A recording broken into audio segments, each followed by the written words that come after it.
turabasuje mu izina rya Yesu Kristo. Amahoro y'Imana n'ubuntu bwa Mwuka Wera reka bikomeze biganze. Uyu ni wa mwanya wa mbere y'uko nko kubika. Imana y'amahoro ibaho umugisha, imbaraga n'amavuta mu izina rya Yesu Kristo. Muri uyu mwanya rero duhaye ikaze mwebwe mwamaze gukora subscribe. Imana ibaho umugisha. Niba kandi nawe utarayikora ni wo mwanya wo kuyikora, kuko gukora subscribe ubu duteye inkunga, ariko kandi n'ibiganiro byacu bikajya bikugeraho mu ba mbere. Izina ry'Imana rigakomeza rigahabwa icyubahiro. Uyu mwanya wa mbere y'uko nko kubika rero, nk'uko mubizi, turabanza tugasoma ijambo ry'Imana. Twamara gusoma ijambo ry'Imana, hanyuma rya jambo akaba ari ryo dusengeramo. Imana rero turayishimiye ko ikomeje kubana natwe, kandi turabizi neza ko ari mutabura uko abigenza. Tugiye gusengera mu ijambo ry'Imana rero, turi busange mu gitabo cy'ubutumwa bw'isiko bwanditswe na Yohana, ibice byaho ni 19 umurongo waho wa 19 tugeze kwa 22.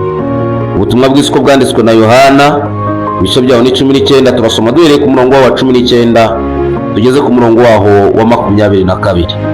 Reka dusome mu izina rya Yesu. Aravuga ngo Pilato yandika urwandiko arushira ku musaraba, rwanditswe ngo Yesu w'i Nazareti, umwami w'Abayuda.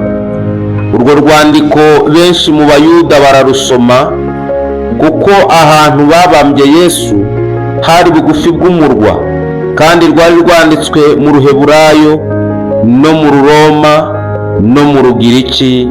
Uwiteka Imana ahabwa icyubahiro. Reka dusome umurongo wa 21. Nuko abatambyi bakuru b'Abayuda babwira Pilato bati, ntiwandike ngo umwami w'Abayuda, ahubwo wandike uti yiyise umwami w'Abayuda. Pilato arabasubiza ati, icyo nanditse nacyanditse. Twakire neza ijambo ry'Imana. Imana iri kumpira ijambo kugira ngo turiganireho. Imana yambwiye ngo mvugane nawe. Imana yambwiye ngo tutitaye ku byo uri gucamo, tutitaye ku bintu byose urimo. Imana yambwiye ngo hari itangazo rigiye kurusha andi matangazo imbaraga. Hari amatangazo yavuzwe ku buzima bwawe. Yewe baravuze ngo uri umusazi, yewe baravuze ngo uzapfa ntacyo wigejejeho, baravuze ngo uri umukene, baravuze ngo urirata. Kandi ayo matangazo yose agenda yandikwa, agenda agira imbaraga ku buzima bwawe. Baragusebeje mu buryo bumwe ndetse n'ubundi, bakwambitse ubusa, barakumenyereye, yewe batanze n'ibiguzi kugira ngo ibi biguzi nabyo bigire icyo bikora ku buzima bwawe. Ariko muri aka kanya ndagira ngo ngutangarize ijambo rivuga ngo hari itangazo rirusha andi matangazo yose imbaraga. Ntabwo twitaye kuri ayo matangazo. Baravuze ngo uzapfa utabyaye, yego barabivuze. Baravuze ngo uzapfa utubatse cyangwa se ngo ushake, yego barabivuze. Baravuze ngo ntabwo uzagirirwa umugisha, ngo uzapfa ukenyutse, barabivuze koko. Ndetse n'ibimenyetso n'ababivuga bahora babikubwira buri munsi. Iyo ubyutse mu gitondo hari amatangazo wakira yo kuguca intege, yuko ibyo urimo utazabishobora, yuko uri umutekamutwe, yuko uri umusazi, yuko uzapfa nabi, yuko uzatagangara, yuko uzikorera amaboko andi ukayaheka. La toshe la vogre bonesi lete sobre de vode bonesance landoni minini fodogre de shaivayi. Ndagira ngo mvugane nawe nkurikiye muri uyu mwanya. Nyuma y'ayo matangazo yose, nyuma y'ibyo bisebo byose, nyuma y'ibyo bitutsi bagututse, nyuma y'ayo macandwe baguciriye, nyuma y'iryo herezo bashize mu byawe, hari itangazo rirusha andi matangazo imbaraga. Ni itangazo rivuga ngo hari itangazo riruta yandi imbaraga, hari itangazo rifite ubushobozi. Ni itangazo rivuga ngo uri umwana w'Imana. Aleluya. Bibiliya ivuze iki rero? Bibiliya yavuze ngo umugabo witwa Yesu ngo yaraje gucungura umuntu. Akimara kuvuga ngo agize iyo misiyo, ngo Abayuda yajyaga babwira yuko azagera bwo yicwa, bazamugambanira bakamwica. Ndetse rimwe na rimwe akanakunda no kubibwira abigishwa be, akababwira ati nubwo turi kumwe ariko ntabwo tuzahorana. Akababwira ngo hari igihe kizagera bangambanire. Anarababwira ngo ungambanira tuguhuriza ikiganza mu isahani. Ngo ariko abenshi muri bo ntibamenye icyo ababwiye, ariko yabaga ari gutambutsa mesaje. Oh la sidebo. Bibiliya iravuga ngo nuko igihe kigeze baramufata uyu mugabo, baramusuzugura, baramukubita. Yesu bamwambika ubusa, bamwambika urubindo Yesu, bamwambika ikamba ry'amahwa Yesu, bamwikoreza umusaraba. Yisomye muri Bibiliya havuga ngo inzira imwe yigeze gucamo bakamusasira ibitenge, bakavuga ngo hashimwe umwami uje mu izina ryawe. Niho yongeye guca bari kumusuzugura, niho yongeye guca bari kumutuka, niho yongeye guca bari kumusebya, niho yaguye yikoreye umusaraba inshuro 3 ku bwanjye nawe. Yesu yarababaye, Yesu yarababaye inshuti yanjye. Yesu yasuzuguwe mu buryo utakumva, ariko Imana ishimwe ko ibyo yabikoraga kugira ngo ngewe nawe tube bazima. Nta bintu na bimwe atakoze.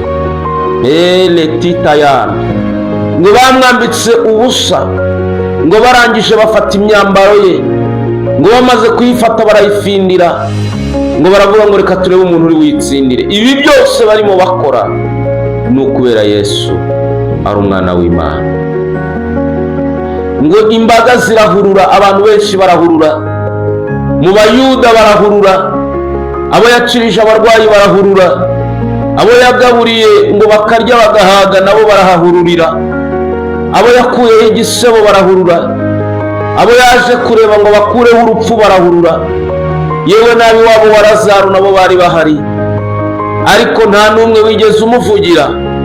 Bose baramuhindutse, bose baramuhindutse, ngo baravuga ngo nabambwe, nabambwe.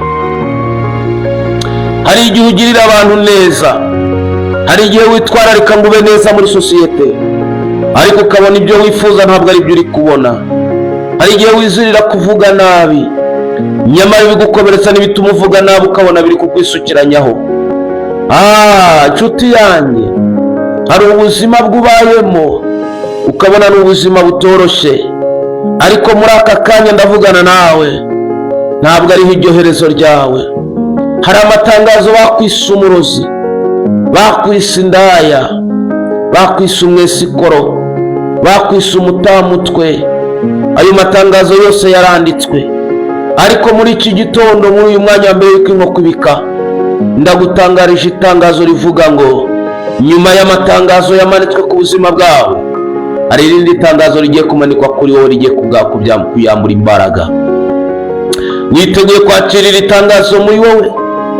Mbabarira wizerane nanjye. Muri uyu mwaka turimo, hari itangazo rigiye kudevelope desanse, hari itangazo rigiye kumanikwa rivuga ngo uri umuntu. Hari itangazo rivuga ngo, hari itangazo rigiye kumanikwa rivuga ngo uri uw'agaciro. Hari itangazo rigiye kumanikwa rivuga ngo uri umunyembaraga.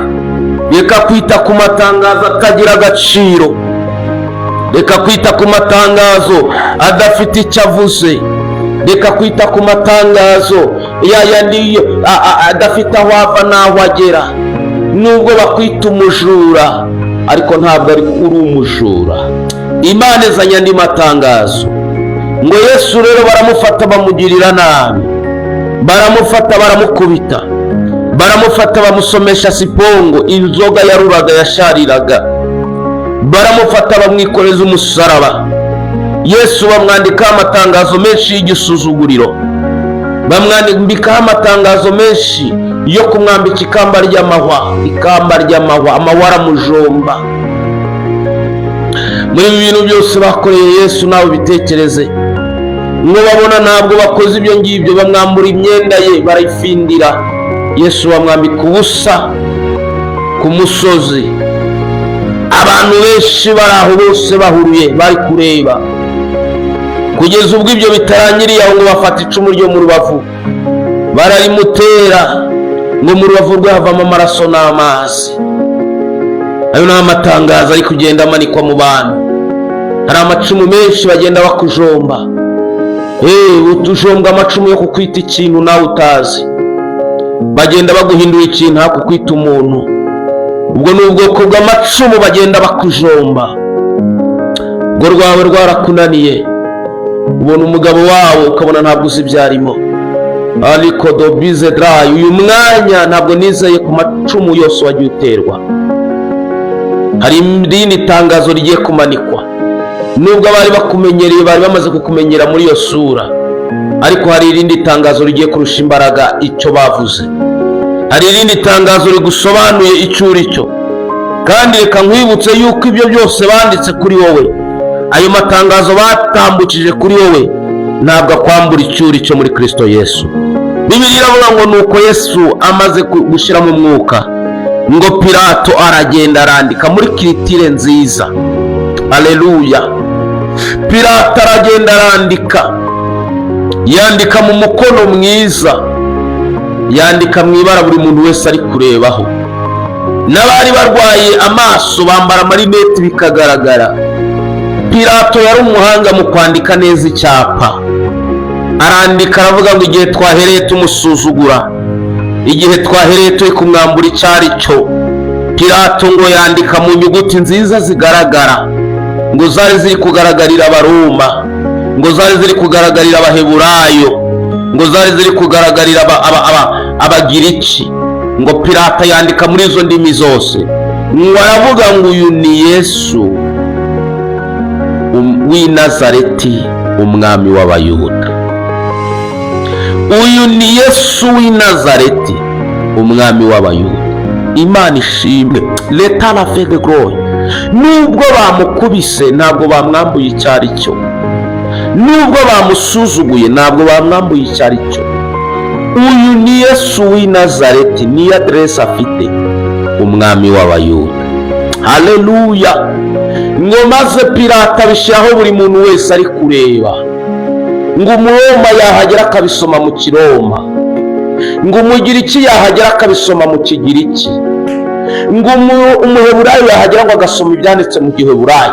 Ngo yabyanditse muri izo ndimi uko ari eshatu kandi biri kugaragara. Ndagira ngo nguhe itangazo muri aka kanya. Hari itangazo rimanitswe, uwagututse wese agiye gusoma akamenya icyo uri cyo.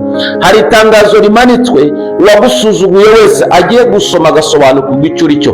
Hari itangazo rimanitswe, uwakuvuze wese akabisoma amagambo agashira ivuga. Muri uyu mwaka, muri iki gihe, muri uyu mwanya, mbabarira uvuge ngo Uwiteka we, urakoze kumpaha irindi tangazo riruta amatangazo, rirusha imbaraga amatangazo yose yari yaranditswe kuri nge. Urakoze kumpaha itangazo, amatangazo yose ritesheje agaciro, amatangazo yose yari yaranditswe kuri nge. Imana iguhaye itangazo rirusha imbaraga andi matangazo yose. Kuva wavuka kugera ubu hari amatangazo wavuzweho, ariko Imana iguhaye imbaraga, iguhaye irindi tangazo rirusha imbaraga andi matangazo yose wari waranditsweho. Umuryango wawe nubwo waba usuzuguritse, iryo tangazo ririhijwe imbaraga n'itangazo yose atanze kuri wowe, yuko uri umunyamumaro, yuko uri uw'agaciro. Amarira yawe ararangiye, igisuzuguro cyawe kivuyeho, ubwiza bwawe buragaragaye, imirimo yawe irakoretse, imbaraga z'Imana zigaragaye muri wowe.